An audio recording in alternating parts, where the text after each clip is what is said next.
Bismillahirrahmanirrahim. Assalamualaikum warahmatullahi wabarakatuh. Nama saya Iqbal Alamsyah, perwakilan dari kelompok 2 mata kuliah Teknologi Informasi dan Komunikasi yang beranggotakan 3 orang. Yang pertama Iqbal Alamsyah, yang kedua Siti Hasanah, yang ketiga Ahilma, akan menjelaskan daripada pengetahuan komputer, sejarah komputer, fungsi komputer, sistem komputer, jenis komputer, dan cara yang benar dan sehat dalam menggunakan komputer, terakhir perawatan komputer yang baik. Untuk mempersingkat waktu, langsung saja ke pembahasan yang pertama, mengenai pengertian komputer. Istilah komputer mempunyai arti yang sangat luas dan berbeda bagi setiap orang. Istilah komputer diambil dari bahasa Latin, yaitu computare, yang berarti menghitung, to compute atau to reckon.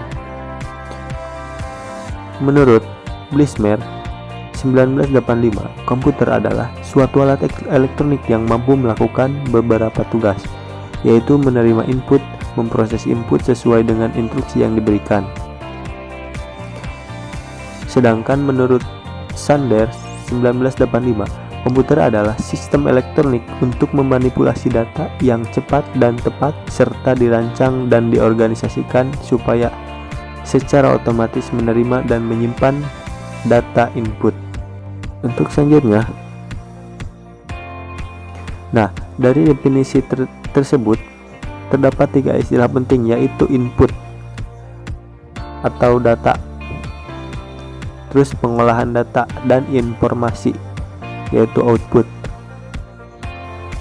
Pengolahan data dengan menggunakan komputer dikenal dengan nama pengolahan data elektronik, yaitu PDE atau Electronic Data Processing, EDP. Data adalah kumpulan kejadian yang diangkat dari suatu kenyataan atau fakta. Untuk selanjutnya, materi mengenai sejarah komputer, yaitu poin B. Sejak dahulu kala, proses pengolahan data telah dilakukan oleh manusia. Manusia juga menemukan alat-alat mekanik dan elektronik untuk membantu manusia dalam perhitungan dan pengolahan data, supaya bisa mendapatkan hasil yang lebih cepat dan tepat.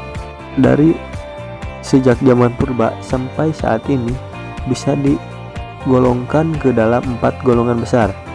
Yang pertama, peralatan manual, yaitu peralatan pengolahan data yang sangat sederhana dan faktor terpenting dalam pemakaian alat adalah menggunakan tenaga tangan manusia. Yang kedua, peralatan mekanik, yaitu peralatan yang sudah berbentuk mekanik yang digerakkan dengan tangan secara manual. Yang ketiga, peralatan mekanik elektronik, yaitu peralatan mekanik yang digerakkan secara otomatis oleh motor elektronik. Yang keempat, peralatan elektronik, peralatan elektronik yang bekerja secara elektronik dengan penuh. Gambaran tentang sejarah komputer dari masa ke masa, terutama alat pengolahan data pada golongan 2, 3, dan 4. Klasifikasi komputer berdasarkan generasi. Yang pertama, A. Komputer generasi pertama. Dengan terjadinya Perang Dunia Kedua, negara-negara yang terlibat dalam perang tersebut berupaya mengembangkan komputer untuk mengeksploit potensi strategis yang dimiliki komputer. Untuk selanjutnya, komputer generasi kedua, yaitu pada tahun 1948, penemuan transistor sangat mempengaruhi perkembangan komputer. Transistor menggantikan tub vakum di televisi, radio, dan komputer. Akibatnya ukuran mesin-mesin elektrik berkurang drastis. Untuk poin C, yaitu komputer generasi ketiga. Walaupun transistor dalam banyak hal mengungguli tub vakum, namun transistor menghasilkan panas yang cukup besar yang dapat berpotensi merusak bagian-bagian internal komputer. Keempat, yaitu komputer generasi keempat. Setelah IC tujuan mengembangkan menjadi lebih jelas, mengecilkan ukuran sirkuit dan komponen-komponen elektrik. Large Scale Integration yaitu LSI dapat memuat ratusan komponen dalam sebuah chip pada tahun 1980. Very Large Scale Integration VLSI membuat ribuan komponen dan sebuah chip tunggal. Yang untuk selanjutnya, komputer generasi kelima. Mendefinisikan komputer generasi kelima menjadi cukup sulit karena tahap ini masih sangat mudah. Contoh imajinatif komputer generasi kelima adalah komputer fiksi HAL 9000 dan novel karya Arthur C. Clarke berjudul 2001 Space Odyssey. HAL menampilkan seluruh fungsi yang diinginkan dari sebuah komputer generasi kelima.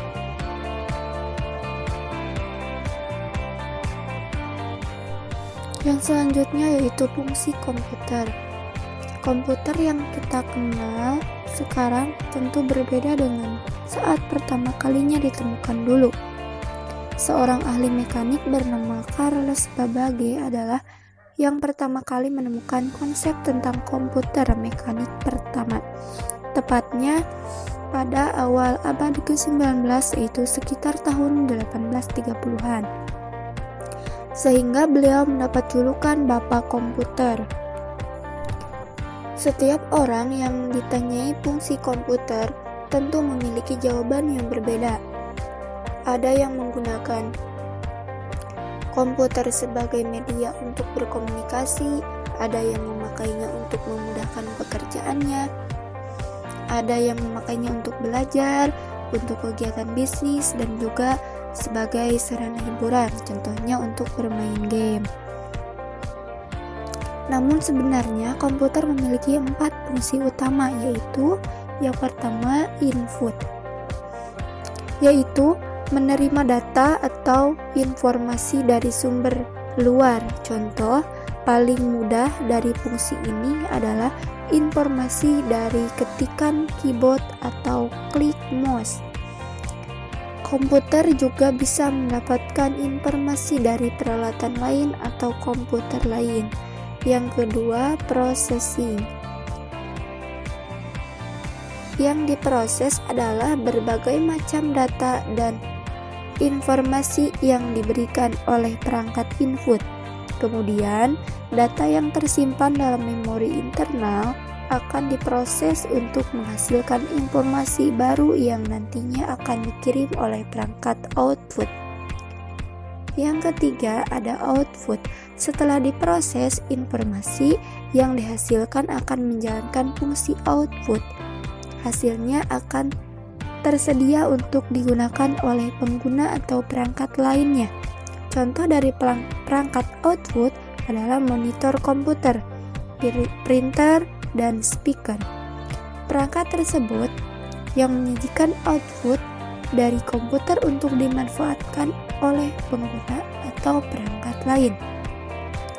Yang keempat ada storage. Fungsi komputer yang terakhir adalah sebagai tempat untuk menyimpan informasi. Penyimpanan yang dilakukan berbeda-beda tergantung bagaimana informasinya akan digunakan. Ada yang disimpan dalam memori utama komputer, ada juga yang disimpan dalam memori tambahan. Informasi yang disimpan juga bisa dibedakan menjadi data pengguna dan data instruksi. Data instruksi inilah yang biasanya dikenal dengan sebutan program atau software komputer. Yang selanjutnya ada sistem komputer. Sistem komputer adalah kumpulan perangkat-perangkat komputer yang saling berhubungan dan berinteraksi satu sama lain untuk melakukan proses pengolahan data sehingga dapat menghasilkan informasi yang diharapkan oleh penggunanya. Perangkat yang terdapat pada sistem komputer diantaranya hardware, software, dan brainware. Yang pertama ada hardware atau perangkat keras, merupakan perangkat komputer yang memiliki wujud fisik. Jadi perangkat ini dapat disentuh, misalnya seperti motherboard, prosesor, hard disk, memori, dan power supply. Hardware sendiri dibagi menjadi 4 bagian, diantaranya yang pertama input device atau perangkat masukan. Merupakan perangkat pada hardware komputer yang fungsinya sebagai alat untuk memasukkan data-data atau perintah pada komputer, misalnya seperti keyboard, mouse, webcam, scanner, dan lain-lain. Yang kedua ada output device atau perangkat keluaran. Merupakan perangkat pada komputer yang fungsinya untuk menampilkan hasil pemrosesan data-data, misalnya seperti monitor, printer, proyektor, dan lain-lain. Yang ketiga ada processing device atau perangkat pemrosesan. Merupakan perangkat pada hardware komputer yang fungsinya sebagai pusat pengolahan data. Jadi dapat dikatakan perangkat ini adalah otak dari komputer dan sering juga disebut dengan CPU atau Central Processing Unit. Yang keempat ada storage device atau perangkat penyimpanan.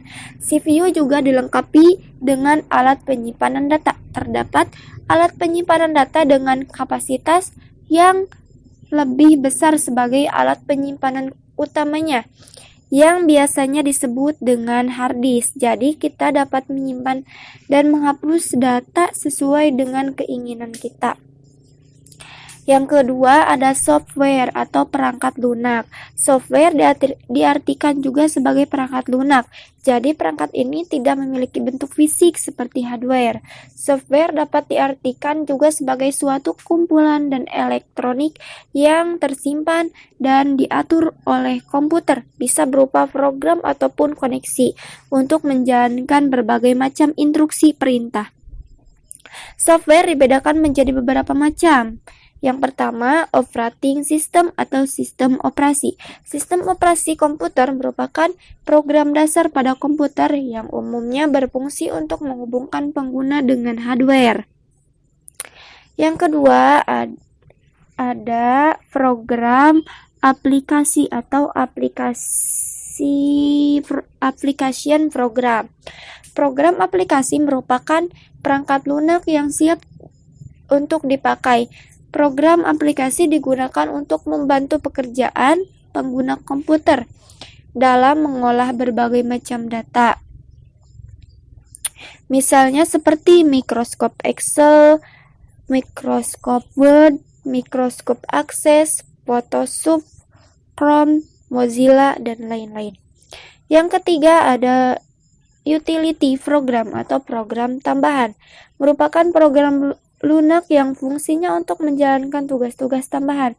Disebut juga sebagai program dukungan untuk memiliki fungsi tertentu. Misalnya, seperti program yang disediakan oleh sistem operasi seperti data recovery, disk defragmenter, scan saver, backup, dan lain-lain. Yang keempat, programming language atau bahasa pemrograman merupakan bahasa yang dapat digunakan pengguna komputer untuk berkomunikasi dengan komputer. Dapat dikatakan juga sebagai standar bahasa instruksi untuk berkomunikasi dan memberikan perintah pada komputer. Beberapa contoh bahasa pemrograman diantaranya seperti PHP, Java, Python, C, Perl, dan lain-lain. Yang ketiga ada brainware atau pengguna komputer. Brainware yaitu orang yang menjalankan atau mengoperasikan komputer. Brainware sangat penting karena komputer tidak dapat bermanfaat jika tidak dioperasikan oleh manusia. Pengguna komputer umumnya dibagi ke dalam 4 macam. Di antaranya yang pertama programmer, merupakan orang yang mempunyai keahlian menguasai banyak ataupun salah satu bahasa pemrograman. Beberapa bahasa pemrograman yang sering digunakan misalnya seperti PHP, Java, Python, C, dan lain-lain. Yang kedua ada sistem analis, merupakan orang yang memiliki tanggung jawab terhadap penelitian, perencanaan, pengkoordinasian, dan merekomendasikan pilihan software, hardware, dan sistem yang sesuai dengan kebutuhan penggunanya atau perorangan, organisasi, dan perusahaan. Seorang sistem analis juga harus mampu memahami dan bekerja dengan berbagai jenis bahasa pemrograman, sistem operasi maupun perangkat keras yang digunakan oleh pengguna akhir. Yang ketiga, administrator merupakan orang yang tugasnya mengelola suatu sistem operasi dan juga beberapa program yang sedang berjalan pada sistem operasi. Yang keempat, operator merupakan orang yang memanfaatkan sistem komputer yang telah ada atau dia hanya menggunakan aplikasi tertentu saja untuk mengolah data. Baik, untuk yang selanjutnya poin E, jenis komputer. Yang pertama ada personal komputer. Personal komputer adalah komputer pribadi yang digunakan untuk menyelesaikan tugas perorangan. Yang kedua, desktop. Desktop adalah komputer portable yang memiliki ukuran yang lebih kecil daripada personal komputer. Yang ketiga, laptop, yaitu komputer portable yang berukuran relatif kecil dan ringan yang menggunakan baterai sebagai sumber daya. Baterai ini dicas untuk pengisian daya ketika baterai lemah. Yang keempat, netbook. Seiring dengan perkembangan teknologi, laptop dibuat dengan ukuran lebih kecil lagi dan lahirlah laptop dengan ukuran yang lebih tipis yang ketebalannya mirip dengan buku kecil atau note sehingga keluarlah istilah netbook. Yang kelima, subnetbook, yaitu perangkat komputer yang serupa dengan netbook tetapi memiliki ukuran atau dimensi yang lebih kecil lagi dari netbook. Yang keenam, laptop, itu dengan berkembangnya teknologi nano, komputer, dan IC, maka ukuran laptop juga semakin kecil. Yang ketujuh, PC atau tablet. Kebutuhan penggunaan PC atau netbook untuk bekerja dan berkomunikasi membuat pabrikan menciptakan alat input device selain keyboard dan mouse. Alhasil muncullah alat tulis seperti pensil yang disebut dengan stylus. Nah, stylus digunakan untuk menulis di monitor laptop atau netbook, di mana monitornya bisa diputar dan dilipat layaknya kita menulis di atas kertas. Yang kedelapan, rugged laptop, yaitu yang dikhususkan untuk kondisi ekstrim seperti tempat yang penuh goncangan atau berpotensi terhadap benturan getaran dan air, serta cuaca yang tidak mendukung untuk penggunaan PC biasa. Poin ke-9, all-in-one PC. Komputer di mana motherboard, prosesor, memori, dan komponen komputer lainnya bersatu dengan monitor. Ukuran komputer ini beragam, bisa mencapai 62 inci. Untuk poin ke-10, server. Ini adalah komputer fisik yang didesain untuk menangani satu servis atau lebih diminta oleh program aktif di komputer lain dalam satu jaringan. Yang ke-11, mainframe. Satu lagi komputer berukuran jumbo yang dibuat untuk menangani program yang sangat besar dan banyak dalam satu rentang waktu seperti sensus penduduk, pemilu, perdagangan saham, dan lainnya menggunakan mainframe. Yang ke-12, superkomputer, yaitu mampu mengerjakan fungsi beberapa server. Maka superkomputer adalah mainframe dengan daya proses paling kuat sehingga mampu mengerjakan banyak komputasi rumit yang memerlukan waktu lama. Yang terakhir, 13, wearable komputer. Fungsi wearable komputer saat ini sudah sangat berkembang di dalam kehidupan manusia. Bahkan dalam bidang olahraga seperti sepak bola sudah memanfaatkan wearable komputer yang menciptakan goal line teknologi atau teknologi garis gawang. Poin F, yaitu cara yang benar dan sehat dalam menggunakan komputer. Yang pertama, perhatikan posisi duduk. Yang kedua, perhatikan posisi kepala dan leher. Yang ketiga, perhatikan posisi pundak. Yang keempat, perhatikan posisi punggung. Yang kelima, perhatikan posisi lengan dan siku. Yang keenam, perhatikan posisi kaki. Yang ketujuh, perhatikan pandangan mata. Yang ke-8, perhatikan posisi monitor. Yang ke-9, mengurangi kecerahan pada layar. Yang ke-10, posisi mouse dan keyboard yang mudah dijangkau. Poin yang selanjutnya yaitu G, perawatan komputer yang baik. Yang pertama, bersihkan hardware. Yang kedua, gunakan kipas tambahan untuk antisipasi terhadap overheat. Perawatan software bisa dilakukan dengan beberapa cara. Yang pertama, menutup program yang tidak dipakai. Yang kedua, uninstall aplikasi atau program tidak terpakai. Yang ketiga, membersihkan file sampah. Dan yang terakhir, install antivirus dan selalu update. Mungkin pemaparan poin E, F, dan G selesai. Untuk yang